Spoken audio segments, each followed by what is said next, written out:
fathers, my brothers, I lift up my voice and raise it high, telling the stories of your children's cries. For our ability to survive the onslaught of the enemy's drugs, guns, and alcohol, his prisons and his killing fields, depends directly on whether you are willing to stand up and resist the outrages that are being heaped upon us as a people and build a new society. Yes, the task is difficult. The odds are against you. But you must organize to find a way or make your own way. Go ahead, brother. You must change today so that tomorrow may dare to be different. And when you have fought back and regained your pride, when you have won some battles, when you are able to tell the stories of your heroism, when you can pass on to your young the tradition of struggle through examples of your having stood up for a better tomorrow, when you take control of our institutions, our media, our schools, when you maximize our economic resources towards our own benefits, when you stop making excuses, when you start standing with our mothers, when you stick it out with your families, when you start mentoring our young, when you start teaching us to be humane, then we can build a new nation of strong people. Your sons and daughters will no longer need to belong to gangs because they do belong. Our youth will no longer be seeking drugs as an escape because they would have outlets in our society to develop themselves. When you start setting the conditions for our youth to fulfill their humanities, then we will not be in despair. We will be whole, complete, and hopeful. My fathers, you must shape the vision of tomorrow.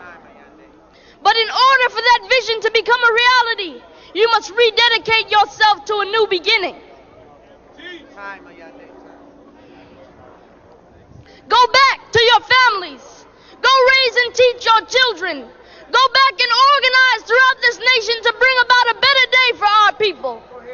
Our enemies can destroy us one by one, but no one can stop 1 million men organized and committed. Thank you.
Don't wanna let go of this feeling.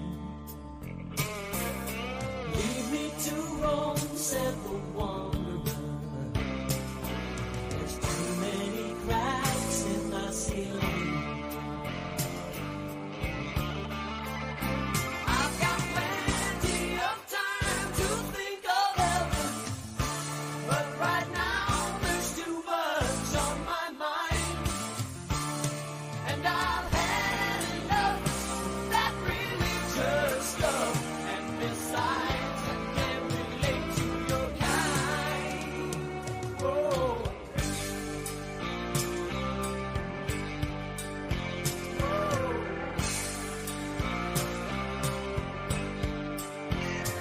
Okay, I think I'm about ready here.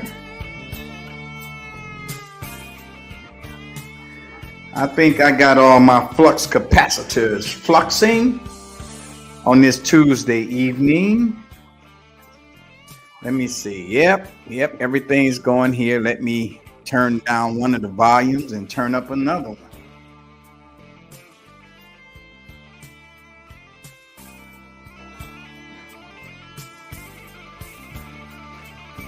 I've got plenty of time to think of heaven, but right now there's too much on my mind, and I've had enough of that religious stuff. And besides, I can't relate to your kind. No, no.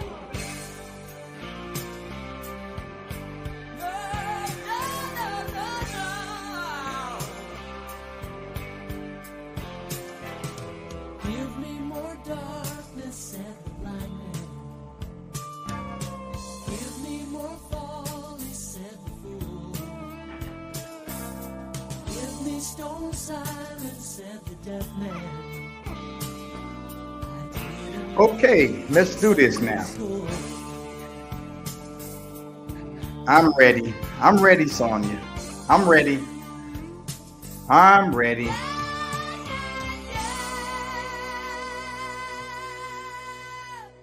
Okay. I want to welcome everybody this evening to our let me make sure I got everything going. I'm in my dining room today, so it's an echo in here, a little bit different than when I'm in my office. So it sounds a little different to me too. So if it sounds different to you, that's the reason why. Anyway, I am your teacher for this evening, Dr. Alonzo Richard Fleming Jr. And we are having our spiritual studies this evening, and I'm thanking everybody for joining us this evening in the chat room on Facebook as well as YouTube and X. We're coming in on all those. We're going to be doing some changes, though. I think I'm going to do Instagram more because I'm getting a lot of feedback from Instagram. But if you are in need of healing, this program is for you this evening. We are talking about atonement for healing. Atonement for healing. That is our subject this evening. So if you don't mind sending it over to somebody else, sharing it on your page, I think I made it all shareable. So if you don't mind to share, if you're listening on YouTube, make sure you hit that like button, hit that like button so that we can get a little more play on YouTube. On Facebook, y'all, Facebook is what Facebook is. I'm just going to let you know. Facebook is Facebook.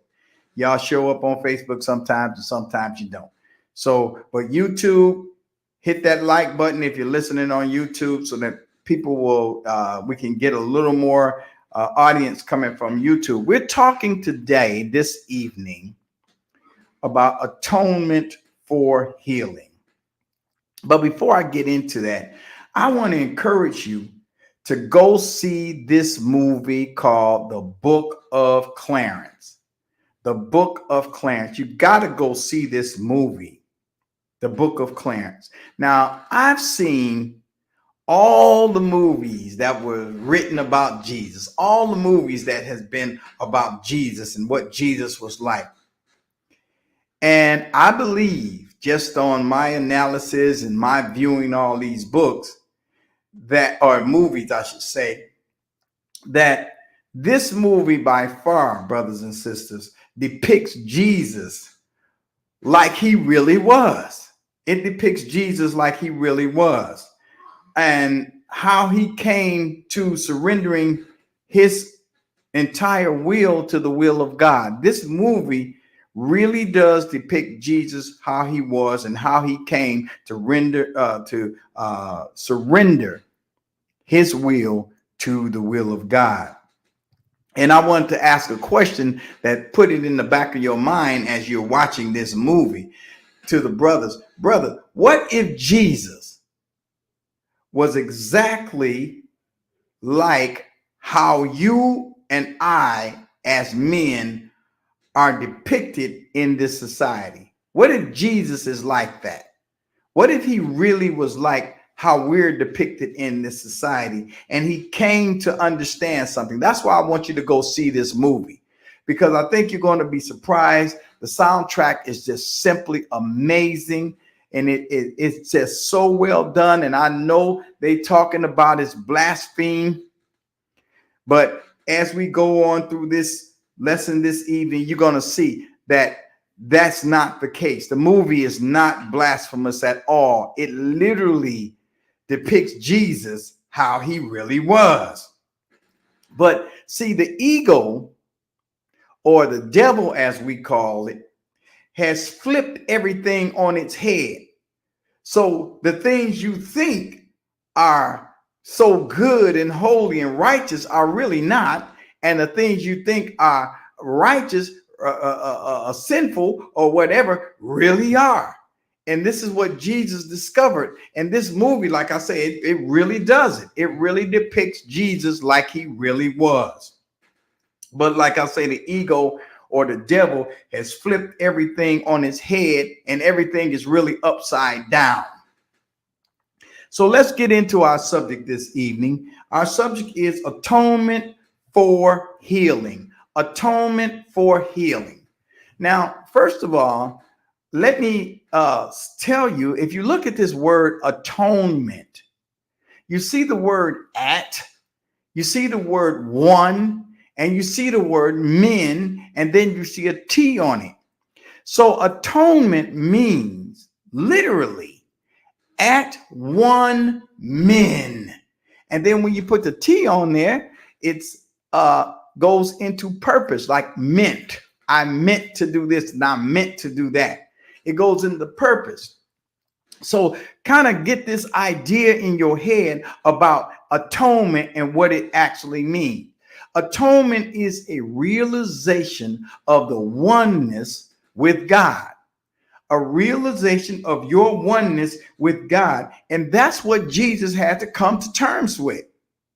And that's what you and I have to come to terms with. A oneness. You are at one with God. You don't have to get or become one with God. You already are one with God. It is a realization. And the realization of oneness with God is a process of you and I relinquishing our own will, our own illusions that we have a will that's different from God's will, and coming into the knowledge of God's will.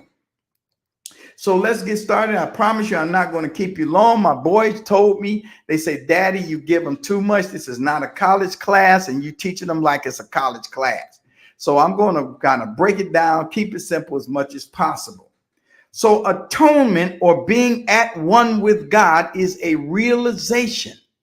And it is a process of you coming to the realization. See, you don't have to become one with God. You can't become anything with God. You are what you are at your creation with God. You can't become anything. God is, and so are you. God is real, and so are you. You are real. So the real can never be made unreal, nor can the unreal be made real. So you are what you are with God here and now. But it is the realization, it's coming to the realization of your oneness that brings about the healing. And just to let you know, Jesus said that which is flesh, and that which is spirit is spirit. The oneness has levels of experience, and we're going to get to that. And so if you are in some kind of ailment, if you have some kind of sickness, or if you are stressed out, or some financial issues, or whatever your issues happen to be, coming to the realization of your oneness with your Father is the key to remedying whatever happens to be ailing us. So with that being said, let's get on with the lesson so that we can practice coming to this realization. The healing is in the realization. When Jesus was on this earth and he came upon someone who needed healing, there was, first of all, the time was right for him to show up. You see, the time was right. The people's mind was ready as a people. And then the individuals were able to receive the healing from him. But it was a result of the people. The people had come to this realization. They were at their wits' end. And so the people came to this realization, and this is why Jesus was in this environment where he could perform these healings. But it was because the people had had enough, and they had come to the realization that they needed more. And that's when Jesus came on the scene. And that's exactly when the Jesus or the Christ will come on the scene for anybody. When you have come to when you have reached your threshold of pain, when you can't take anymore, when you have reached it, when the teachings that you have been relying on have no more worked, that is when you will be ready for the healing, whether it be psychological, whether it be physical, whether it be financial. It is the truth. So let's get started with our lesson. And getting started, you can take down your notes. The first thing you have to understand about healing, brothers and sisters, that it is not hocus pocus. You will never be able to come to the knowledge of the truth or the knowledge of God or receive your healing through fantasy and hocus pocus. If you could have gotten it that way, if we as individuals and as a people could have gotten healing that way through fantasies, imagination, hocus pocus, we would have gotten it by now. But healing occurs the moment you realize that you are in or at one with God. Now, there are principles to this, and you don't have to really memorize the principles. You just have to be conscious of them so that you can take the steps. See, if you're conscious of them, then you can take these steps towards the healing that you need and require. So they are based in principle. They're not hocus pocus. They are not fantasy. You can't in the name of Jesus. If you could get it that way, you would have gotten it by now. You would have gotten it if that would work or could work, you would have gotten it. But we see this every day. In the name of Jesus, Satan with this, Satan that. It doesn't work. It's fantasy. You need to come to the knowledge of the truth. And truth can never be made untrue, nor can untrue be made true. When you come to the knowledge of the principles of healing, you will be healed. You don't need any babbling or none of that. It's just a receiving. It is just a realization of your state that you are in forever. Now, let's get on with this. Principles for miracles. We need a miracle as individuals and as a people. We need a miracle. So we're going to deal with the principles of miracles, and here they are. There are roughly 50 principles of miracles. And I listed 1, 2, 3, 4, 5 of them, but there are 50 of them. So these are the ones that's relevant to what we're talking about this evening. Number 3, Miracles occur naturally as expressions of love. The real miracle is the love that inspires them. In this sense, everything that comes from love is a miracle. Now, I've highlighted the word inspire so that you will know that when you receive a miracle, when you receive your healing, it is because you are operating at the vibration of love. So this is where we got to go. The real miracle is the love that inspires them. So love, we got to get on the love train, if you will, because miracles come as expressions of love, not of war, not of anger, not of hate, but of love. That is the inspiration that's required for the miracle. 4, all miracles mean life. I highlighted that so you will see that there's no death involved, and therefore no Satan involved, no devil, no ego, no opposite to it. All miracles mean life. And God is the giver of life. And God only gives life. God has nothing to do with death.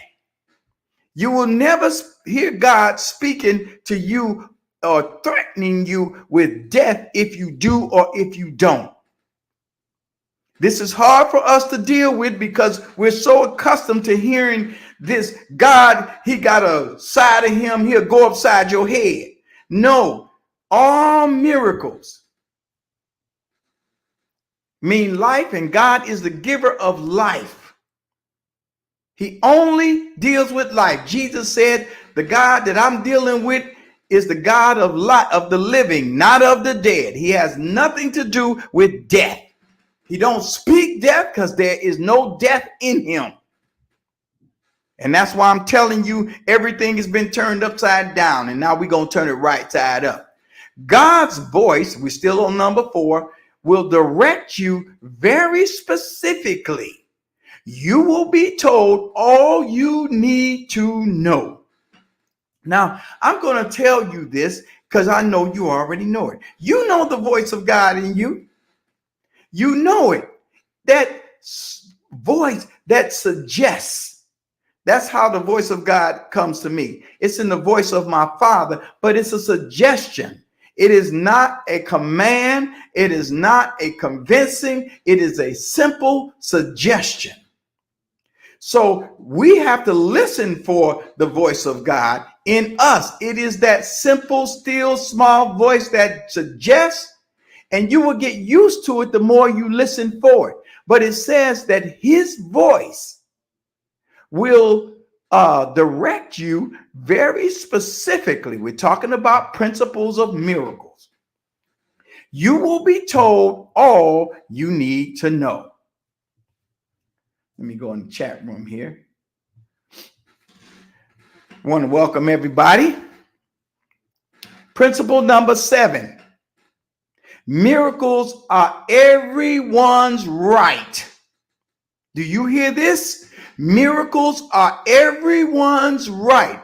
It doesn't matter your denomination, your religion, if you atheist, if you agnostic, if you don't believe, if you do believe, if you believe different, if whatever. Miracles are everyone's right. But purification is necessary first. Now, I highlighted that word purification because it says purification is necessary first. And so we want to know what is the purification that's necessary.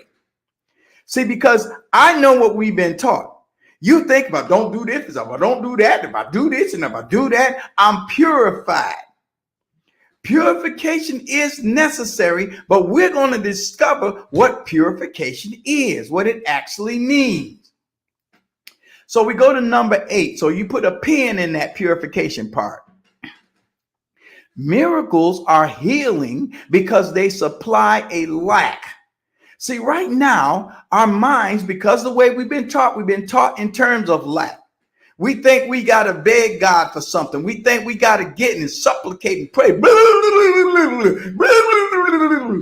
and get it. And see, that's speaking out of lack.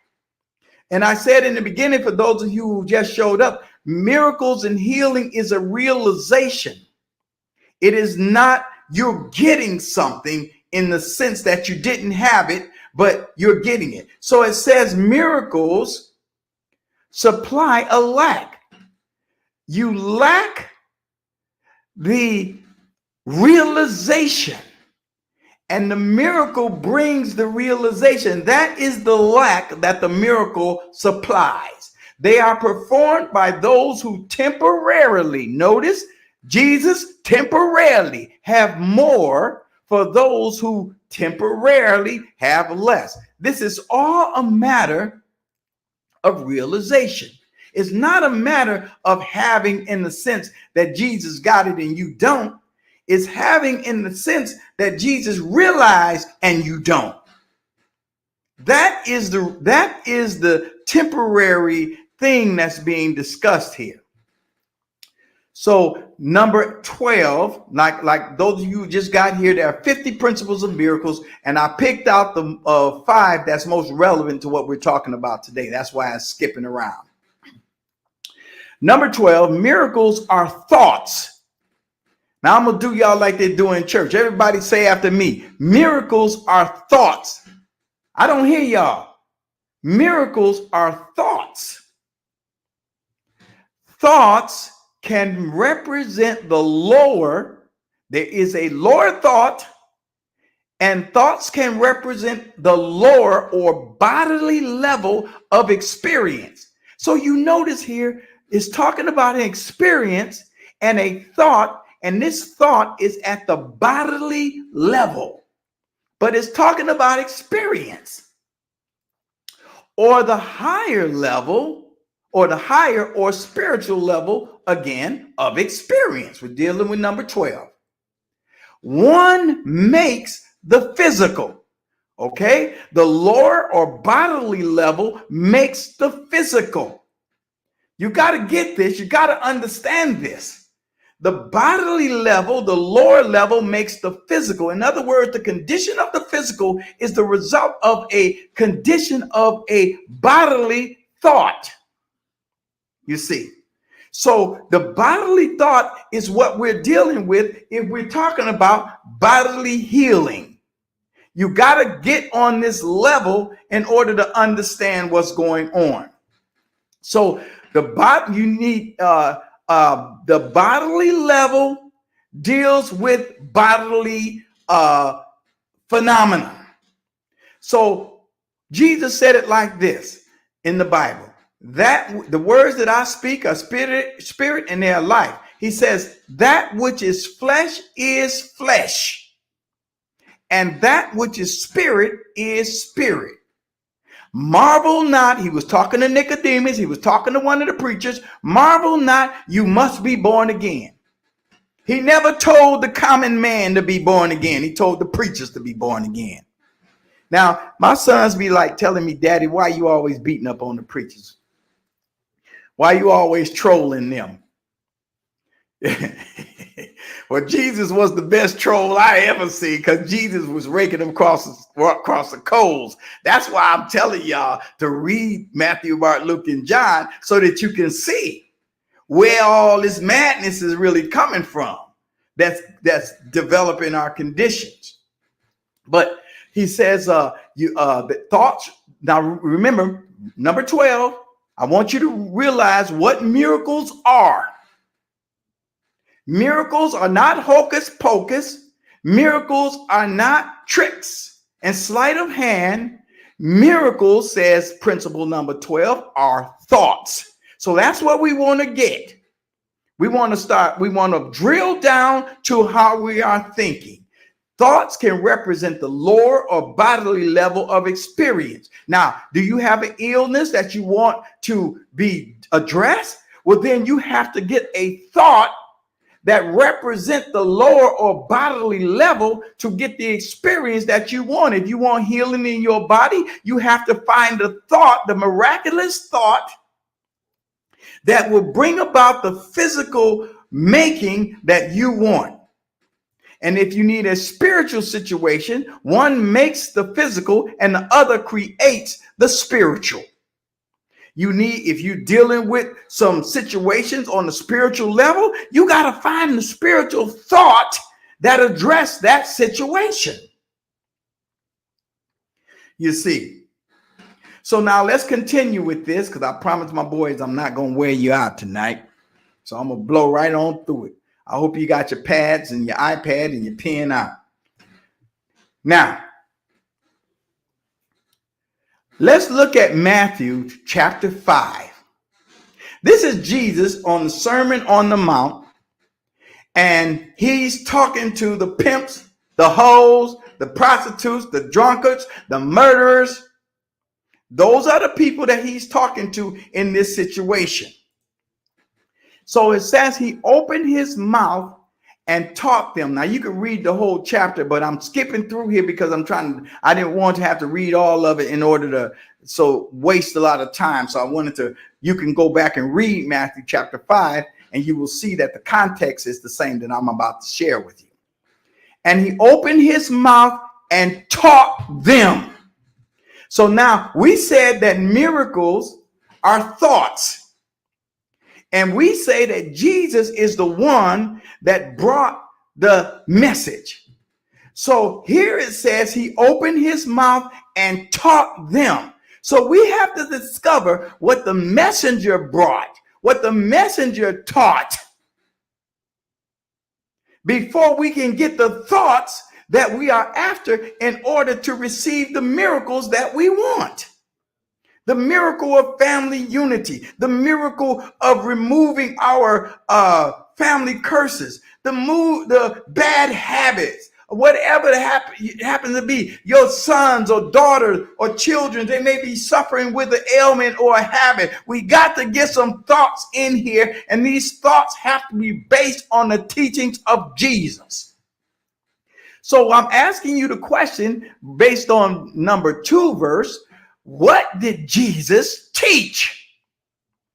Because he opened his mouth and taught them, saying, for I say unto you, this is Jesus speaking, verse 20, that except your righteousness shall exceed the righteousness of the scribes and Pharisees, you shall in no case enter into the kingdom.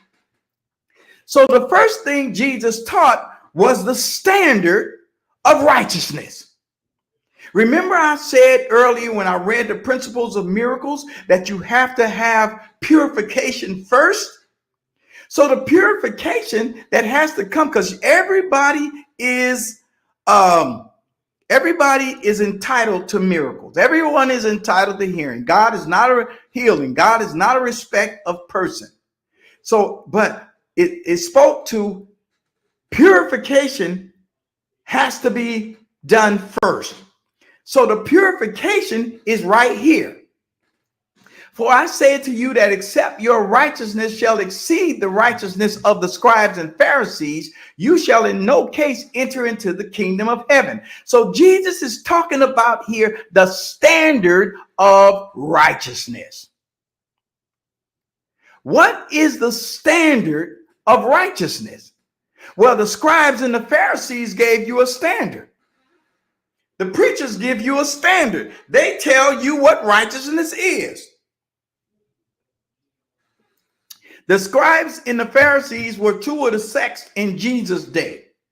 The scribes were the ones that had the book. They relied heavily on, I got the scriptures, and the scripture says, blah, blah, blah. Those were the scribes. The Pharisees were people who went out and compelled people to follow them. And they had a standard that they judged people on when they saw people. That's why they didn't deal with the people that Jesus dealt with, because they had judged them as unrighteous. And so the people, they said, whoa, the Pharisees and scribes are righteous. Jesus said, except your righteousness exceeds or go beyond the righteousness of the scribes and Pharisees, you won't go into the kingdom. So the people are shocked because, well, if they can't get in, who am I? This is Jesus laying down the standard of purification. What is it that makes you pure so that you can receive your miracle, so that you can come to the realization of your miracle, of your oneness, of your at one with God? What is the standard of righteousness and purification? Because if you don't meet the standard that Jesus laid down in verse 20 here, you won't go into the kingdom. And where is the kingdom? The kingdom of God or the kingdom of heaven is within you. So unless your righteousness exceeds the righteousness or the standard laid down by the scribes and the Pharisees, you won't go inside yourself. Because Jesus said, don't look no place else for the kingdom. The kingdom is inside you. The kingdom of heaven is within you. And that's the very place that they keep you from looking, because in me there's no good thing. They scare you from looking within because they're afraid that you're going to find out that God is already in you. You ain't got to get him in you. He already there. So that's the standard, exceeding the scribes and the Pharisees. Now look at some examples that Jesus laid down. 43. You have heard that it has been said. Now, who said it? The scribes knew who said it because they had the book with the quotations of who said it. You heard this. Thou shalt love thy neighbor and hate thine enemy. See, their righteousness is in laws, behaviors, and observation. If you get baptized, if you speak in tongues, if you do this, if you take communion, if you do this, if you don't do this, if you abstain from this, that's the standard of their righteousness. But Jesus said, exceed that standard. So what is Jesus talking about when they stand there telling you got to do this, you got to do this, you got to do this, and you can't do this, you can't do this, you can't do this, that, and the other, and blah, blah, blah, blah, blah. Blah, blah, blah. Jesus said, exceed that standard. So what is a higher standard than that? Because Jesus said, exceed it. And unless you exceed it, you won't go in. So what is the higher standard? We said that miracles are thoughts. That is the standard. So there is the place you have to purify. You don't worry about your do's and don'ts, because you got them scriptures right now. You still doing what they say don't do. So it's obvious there's a more powerful part of you than what you read in the book, because you're doing opposite of what the book says, even though you have the book. The scribes had the book. Jesus said, exceed the book. And where do you exceed it at? You exceed it. We talked about miracles in your thoughts, the thoughts of what has to be purified. Now, some of you will say, well, Dr. Fleming, if I let myself go, if I don't have these do's and don'ts, if I have to do this and don't do that, and I got to carry all this, that, and the other, and if you're telling me I don't have to worry about all that, then I'm going to go hog wild and crazy. The only reason you think that is because of the way you think of yourself. You think of yourself as sinful. And so as a result of your thoughts, you're going to practice that. But when you purify your thoughts and you come to the knowledge of the truth that you are one with God, then you come to this question: is there sin in God? The obvious answer is no. So how could there be sin in you? If you let your mind go where it would go naturally, your mind would go right to God. It would be just like a horse. You ever been thrown off a horse? My father used to take us horseback riding. And I ain't never been thrown off one, but I've seen people get thrown off. And these horses are used to being in the barn. So when they throw somebody, they automatically run back to the barn. They know the way to the barn. Your mind knows the way to God. But you got to give your mind some props, because your mind is what God created. So 43, you've heard it has been said, thou shalt love thy neighbor and hate thine enemy. Go back to the Old Testament. You're going to discover who said that.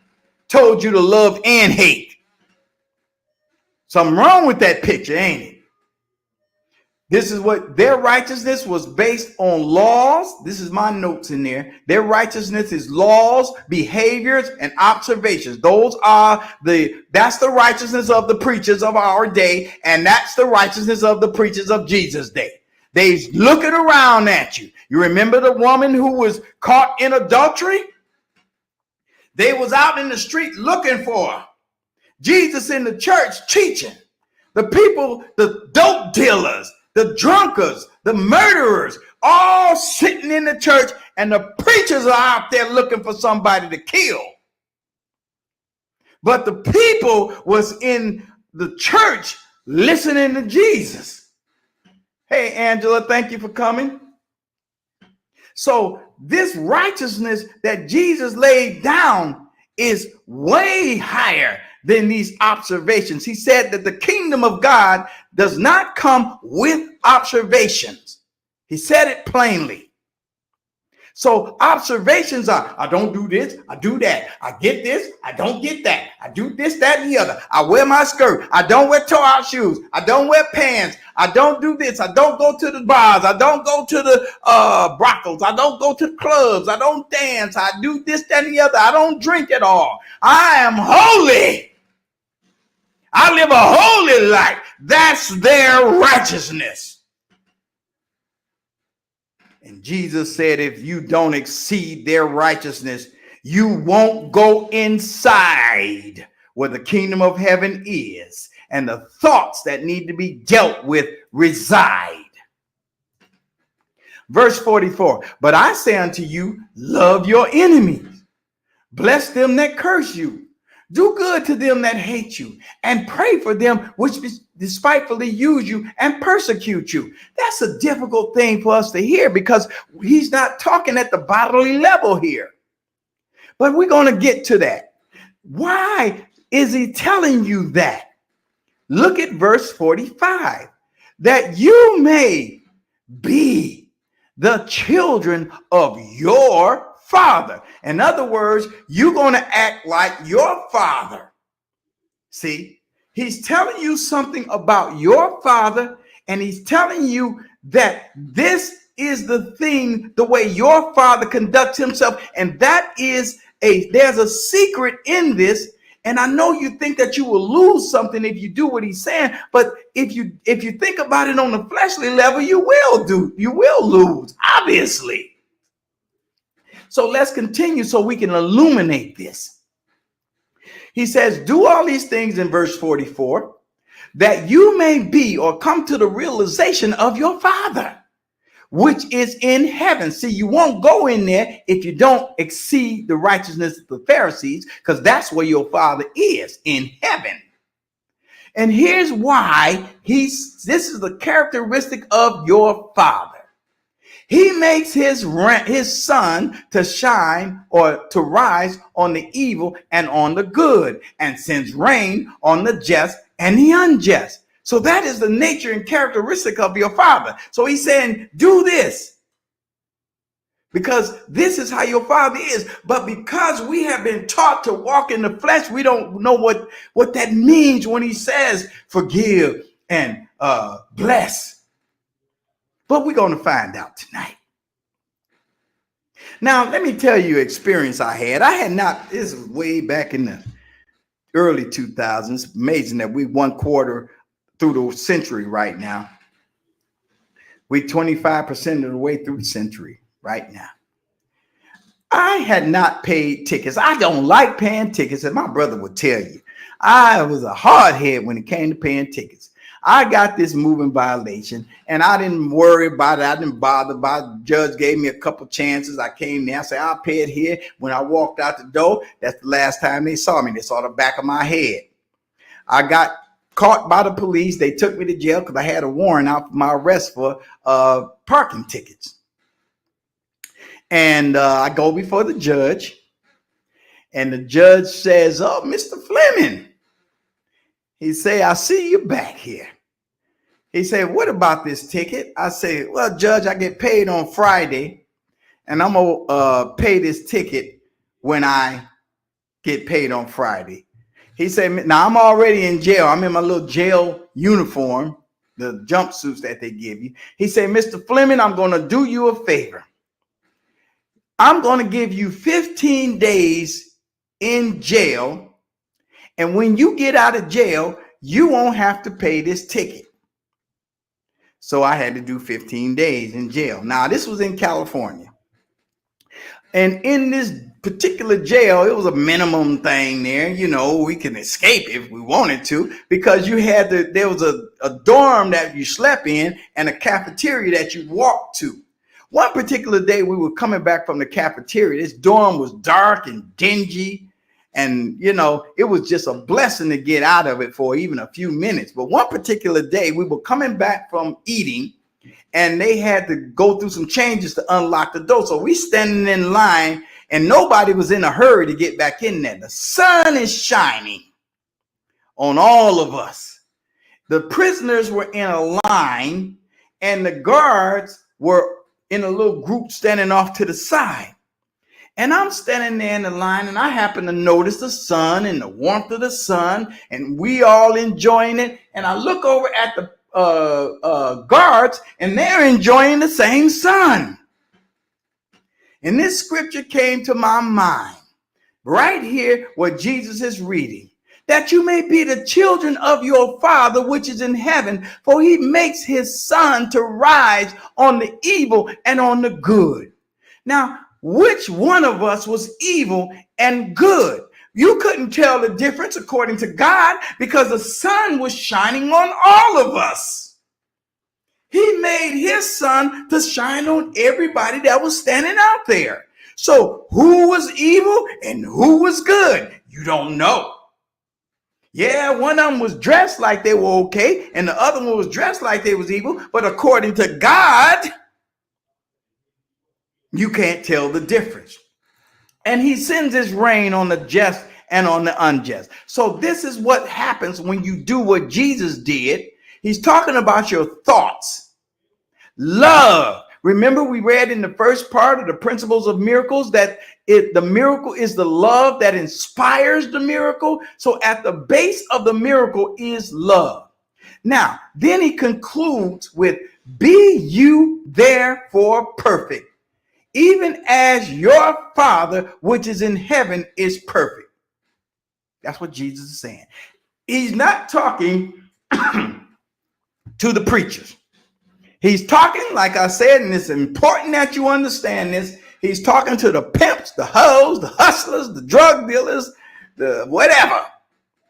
And he's not calling God somebody else. He's saying that you be you therefore perfect, even as. You see that equal sign under the word as? So perfect, you perfect equals God's perfection. You see that? Be ye therefore perfect, even as your Father. He called God their Father. They ain't done nothing. Jesus ain't died for nobody. Jesus ain't shed his blood yet. None of this. But Jesus is calling the hoes and the pimps and the hustlers and the drug dealers and all these people. He's calling God their Father. So Jesus sees God in them. This is what you got to come to terms with. You got to understand how Jesus accepted 100% the will of God. And now here is the kicker. Here's the kicker right here. As means equal. Perfect even as your Father. That means equal. Matthew 5. So he said, love your enemy. So here we're going to identify the enemy. See, the people thought that the Romans were their enemy. And they wanted Jesus to come overthrow the Romans, which he was going to do, which he was doing. They didn't understand the process that he was using to do it. See, they first got to overthrow the Roman government in your mind, because you don't know how powerful you really are and your thoughts. And it's important to understand this. Your thoughts are very, very powerful. And the government in your mind is the government that you start with. Watch this. Therefore, if you bring your gift to the altar, where's the altar of God? Your heart. The altar is at the center of the kingdom. The kingdom of God is in you, and the altar is the center of the kingdom inside of you. And there you remember that your brother has something against you. So you're there and you're glorying in the fabulousness and the realization that God is with you. Okay? He's still with you. He ain't going nowhere. You're there and you're loving this. Oh my God, I'm one with God. But then you remember your brother has something against you. But notice who he's talking about. He's not saying the Romans. Didn't the Romans have something against them? Yes. The Romans were colonizing and beating and killing, much like they're doing to you here. But Jesus is not talking about the Romans. He's saying, guess what? Your brother has something against you. Leave there your gift before the altar, go your way, and first be reconciled to your brother. Now he says, go your way. And it's important because to remember, to know what he was talking about, go your way. It says in Proverbs chapter 3, verse 5 and 6, trust in the Lord with all your heart and lean not to your own understanding. In all thy ways, acknowledge him. So Jesus says, go thy way. You see. So in the way that you're going, you are looking for God in your brother. Because you got to acknowledge him in the way. You got to acknowledge God in the way that you're going. In all your ways, acknowledge him. Jesus says, leave your gift at the altar, go thy way. He ain't talking about the church altar. You standing there at the altar and getting prayer. That's not the altar. That's a building made with hands. And it's going to be torn down with hands or nature. Go thy way mean go the way of God. You go. You're looking for God in your brother. You want the miracle, see? You want the healing. Go your way and get your brother and be reconciled to your brother. Now, reconcile means go back to the original relationship with your brother. It has nothing to do with the flesh. It has to do with the mind. You are one with your brother, but the realization of your oneness with your brother is the reconciliation. Then come offer your gift. So here we go. Your brother is your enemy. It is your brother that's your enemy. And before you can get free, you must reconcile with your brother. If you look, when Moses came to the children of Israel, the first thing he did before he can get them out of Israel is stop them from fighting each other. and get them to reconcile with one another. You can't build a damn thing with all this hatred going on between us. And that's why we don't build nothing but ghettos and hoods. Because ghettos and hoods have the energy of what's residing in our minds. That's why we build ghettos and hoods. I know you don't want to hear this, but that's the way the prophet comes. He don't speak nice. Jesus didn't come speaking nice. He told the truth to the people. We build ghettos and hoods everywhere we go en masse, and you know it.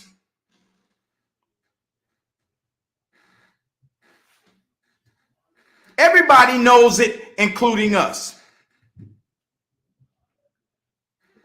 That is because our thinking is ghettos and hoods and liquor stores and churches.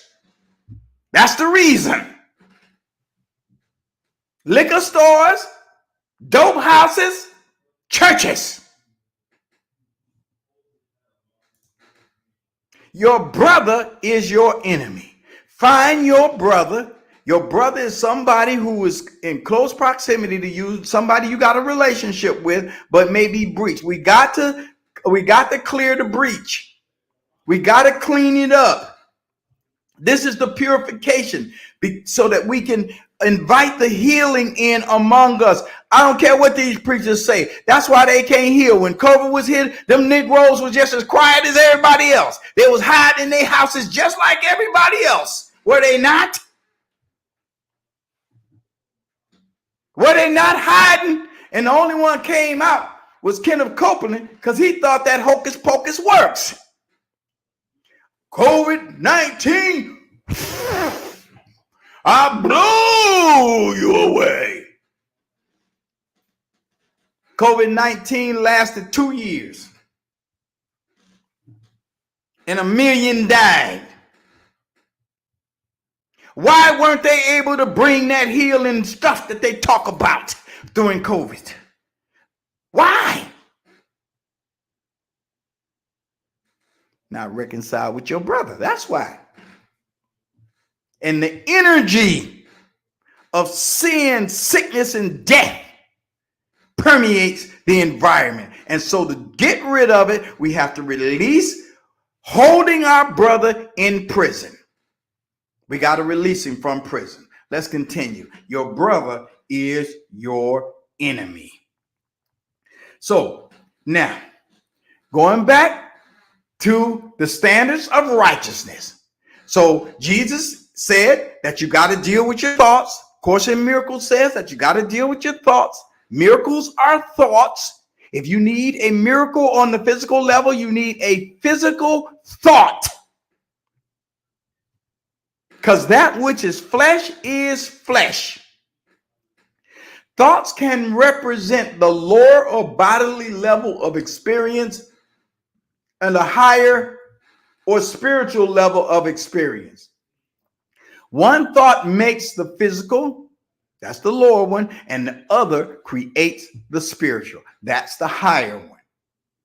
There's what's called levels. You can have a misunderstanding of levels. So you can be on a level, you can be trying to get a spiritual result using but you're functioning at your mind on a physical level. You see, and you might be trying to get a physical situation, but you're using spiritual thoughts to get something made on the physical. This is all scientific, brothers. This is not hocus pocus. It's scientific. So what are miracles? Miracles are thoughts. That is the miracle. Change your thought and have the correct thought on the correct level, and you will experience miracles.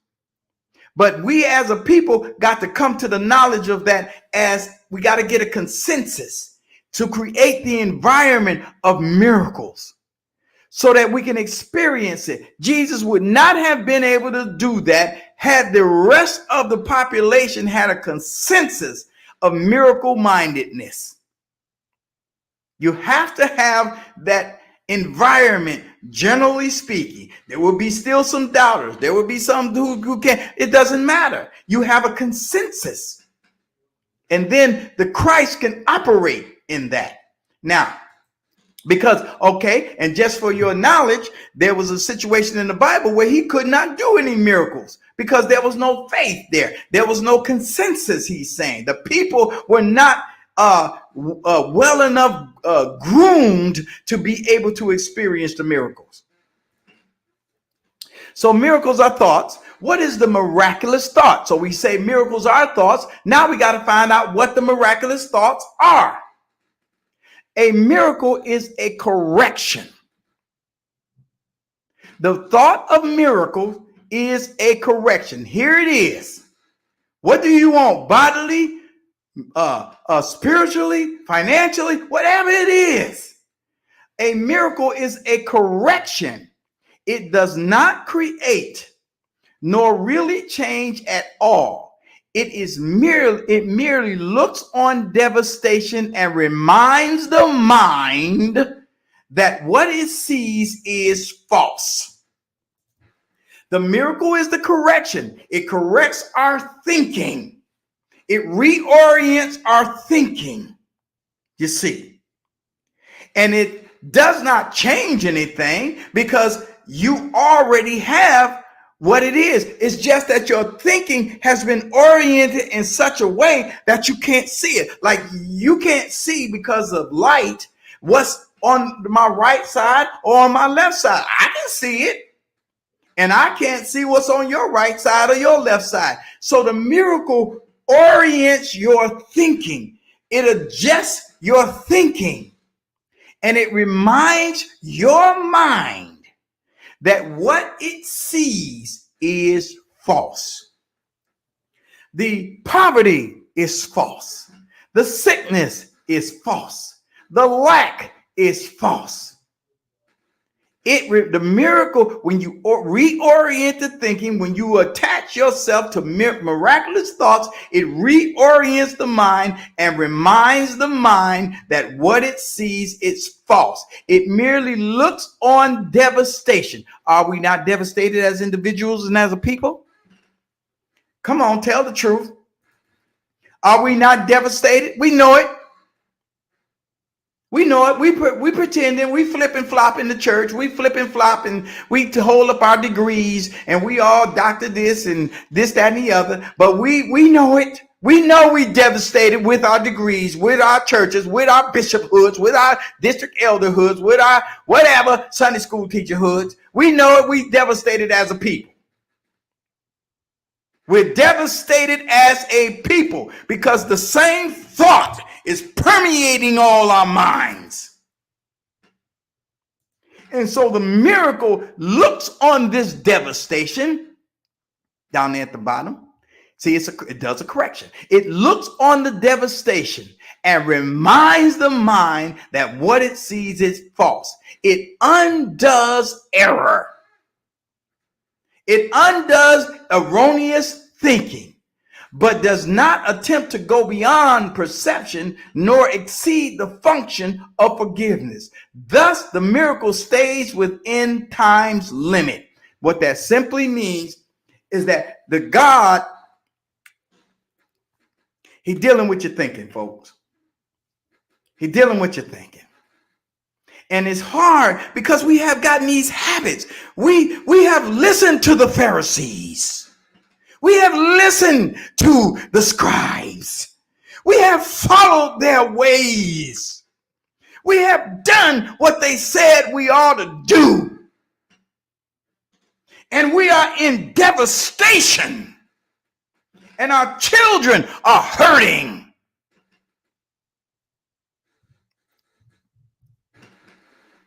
But it's all false. The miracle looks on the devastation that we see and says it's false. So let me help you see that it's false by reorienting your thinking. So you no longer have the experience of it. You see. So your experience of it is not necessarily the reality. It is, you ever been mad at somebody And I'm gonna wrap this up in 10 minutes. So hang with me, please. Have you ever been angry at somebody because maybe somebody told you, they said something about you, and you just had in your mind, boy, when I see her, I'm gonna give her a piece of my mind. And you go through cold sweats and you just can't wait to see the person because you just gonna rake them over the coals, and you know what you're gonna say, and you stressing out behind it because you know what you're gonna say to that person when you see that person. But before you see the person, you discover that the person never said what you thought they said. So that's the time to look at your thinking and come to the realization that what you experienced was false, because you experienced the whole situation as though this person did this to you.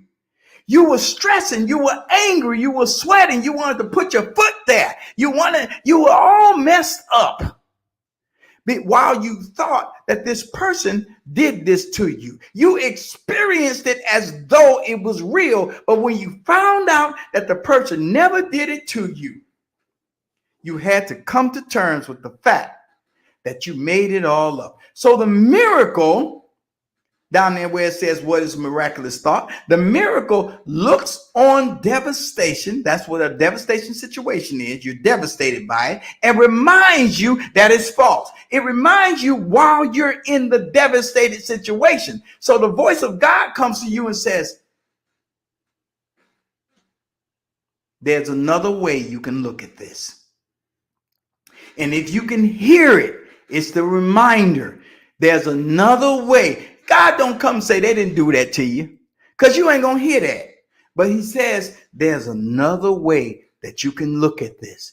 And if you can just catch that, then you are walking into the kingdom. And then you are positioning yourself to where you can have the atonement, the realization of being at one with God, and your physical, mental, spiritual healing. You need to heal from something. You got to let something go. I'm sorry. That's the only way. You got to walk into the kingdom. I can say something, but I'm not. So it stays within time, meaning that God is not going to give you a bunch of hocus pocus. You up in time. You here in time. Today, tomorrow, yesterday. So God is going to function. The miracle is going to function where you can understand it. It won't be no situation where it's hocus pocus. It will be the miracle, but it won't be hocus pocus. Let's continue, because I only got a few minutes here. So we dealt with all of this. Now I want to read something for you from A Course in Miracle, and give you a solid thought, a solid miraculous thought. Now you can go to acim.org and you can find these lessons. But if just to review that the miracle is a thought. The miracle is a thought, and the basis of the thought comes from love. It is at the root of the thought. God is love, so it comes from God. The principles of miracles, everybody is entitled to miracles, but purification has to be done first, and the purification is the purifying of the mind, not the body. You don't start with the body, you start with the mind, because like I said earlier, you got all these scriptures, and you still doing all that stuff. So the scriptures ain't strong enough. You need something stronger. That's why Jesus said, except you exceed the scribes and the Pharisees. The scribes and the Pharisees, blah, blah, blah, blah, blah, blah, blah, blah, and give you all these commandments, and you still go break them. So something's got to be stronger than that. The scriptures just remind you where the kingdom is. You don't need no scriptures once you go into the kingdom, because the Holy Spirit is in there, and that's who is your teacher. She teaches you. Scriptures are necessary for those of us who have never walked into the kingdom. But I'm going to keep on going. Here is the miraculous thoughts, and I'm going to leave you with this. This is lesson 37. This is the 37th day of the year, and we're on lesson 37. And here is the thought, the miraculous thought that I want to leave you with.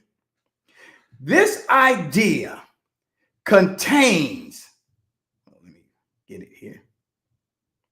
Make sure I got it.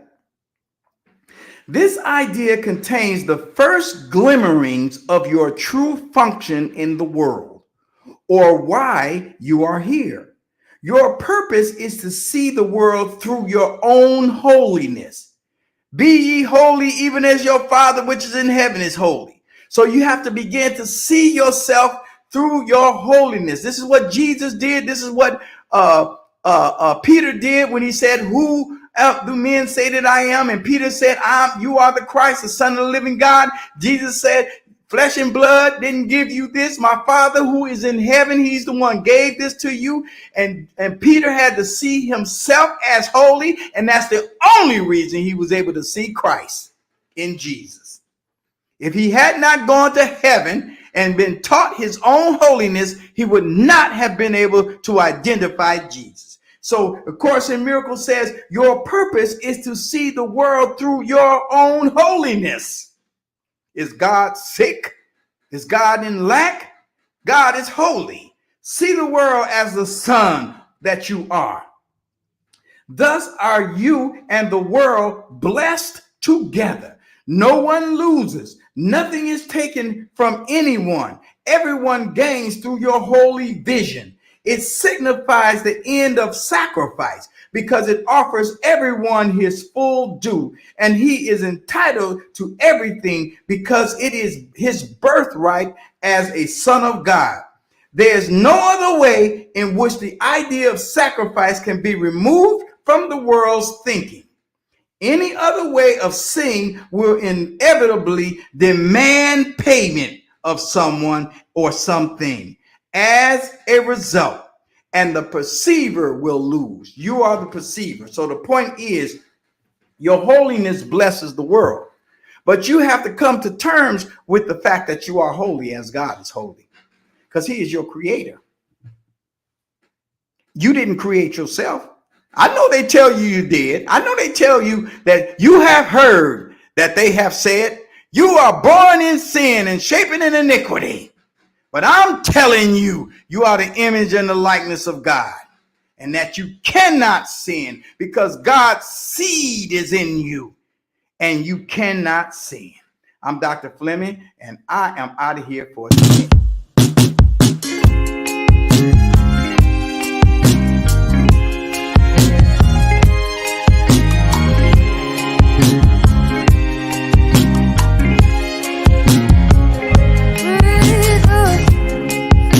Consider those wrongs as their old days gone by. I still know that I love you, but champagne won't last forever. No regrets for what we've done, for you only live twice. Seldom kissing stars, sun, the moon and stars. Darling, I'm in love.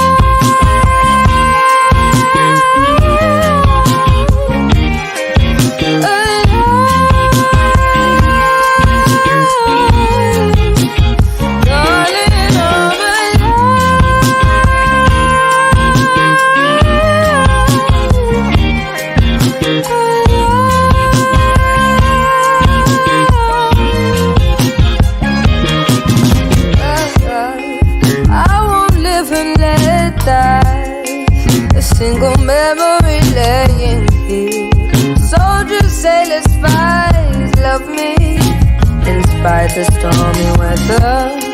Watch a hummingbird rise. I never wanted to say I do.